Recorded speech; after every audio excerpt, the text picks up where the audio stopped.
Tales from the Greek Legends.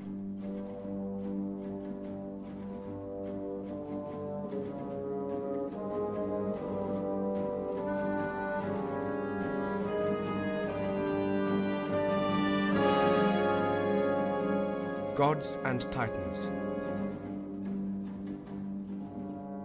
In the beginning was chaos. Out of chaos was formed Mother Earth. The child of Mother Earth was Uranus, who made the flowers, trees, birds, and animals.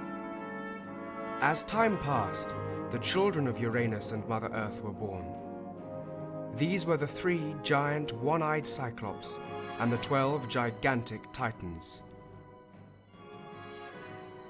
Uranus was horrified by his monstrous offspring and banished them to the deep, dark places of the earth as each one were born. The Cyclops were all male, but there were 6 male and 6 female Titans. The last to be born was Kronos, and his mother, bitter that Uranus should be so cruel in his treatment of her children, freed Kronos and persuaded him to take revenge on his father. So one day, as Uranus slept, Kronos struck him with a sickle, killed him, and became lord of creation himself with his wife Rhea. When Kronos struck Uranus, 3 drops of blood fell to the ground, and the Erinyes, or Furies of Vengeance, were born. Before he died, Uranus warned Kronos that the birth of vengeance in the world meant that one day one of his children would cast him down and take his power for himself. From that day on, Kronos lived with the fear that one of his children would one day overthrow him. Since any children born to him and his wife were immortal and could not be killed, he decided to devour them alive as they were born. Kronos and the Titans were the lords of creation for eons, and Rhea had 5 children whom Kronos ate while they were still infants.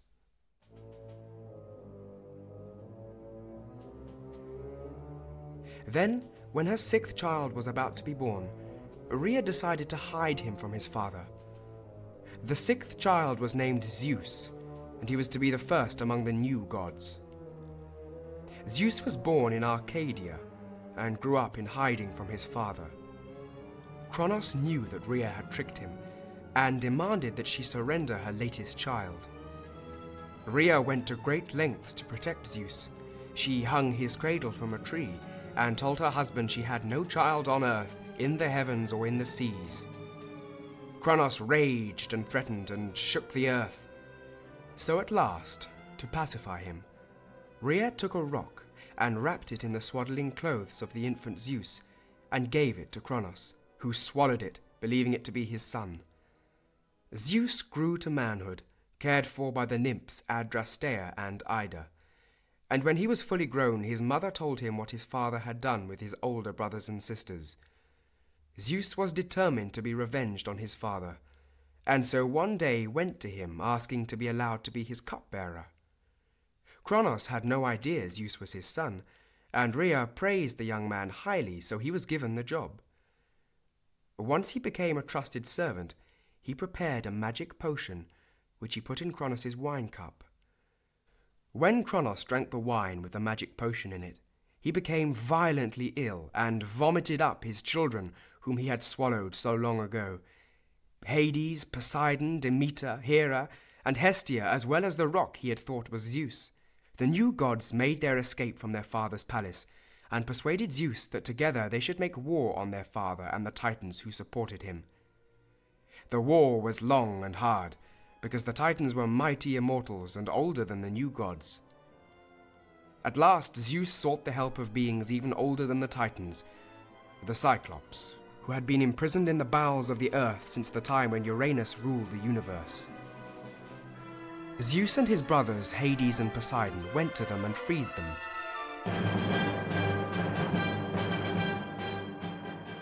The grateful Cyclops gave them each a gift.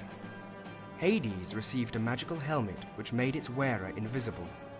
Poseidon a trident which could control the winds and tides, and Zeus was given the mightiest weapon of all, the thunderbolt.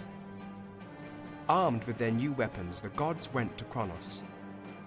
Hades, being invisible, stole his weapons, Then Poseidon drove him out of his palace using the trident, and, once he was in the open, Zeus struck him down with one of his thunderbolts, killing him and ending his reign.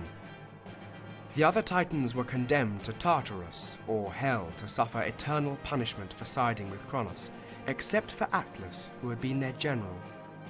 He was condemned to hold up the sky for all eternity. Kronos, as he was the father of the gods, entered the Elysian fields, the paradise reserved for dead gods and heroes.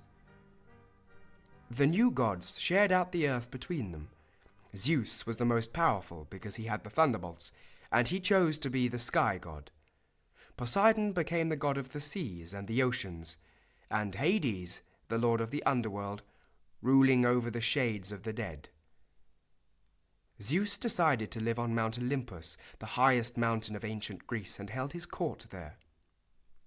Other gods emerged and came to share Olympus with him, such as Apollo, the god of music, Ares, the god of war, Hermes, the swiftest of the gods and messenger of Zeus, Hephaestus, the blacksmith of the gods.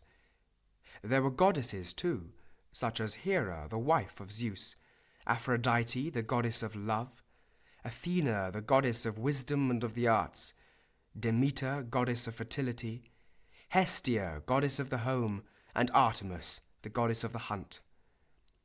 There were also many lesser gods, such as Dionysus, the god of wine. Zeus became established as the supreme god, but his character was flawed. In many ways he behaved like a super-powerful human, proud, vain, and with fits of anger more typical of normal men than gods. There was no figure like the devil as an evil counterpart to Zeus or the other gods, largely because all of the gods had a bit of the devil in them. They were not all good, all just moral beings, but were capable of being jealous, spiteful, and vengeful, just like ordinary mortals with whom they had very varied relationships. Even though Zeus was the most powerful of the gods, he had to follow the will and guidance of destiny. Through knowing the destiny of all beings, Zeus could work to establish order in the universe and maintain harmony. However, he became proud and arrogant, and on one occasion the other gods banded together to teach him a lesson, because he had become conceited and overblown with his own magnificence.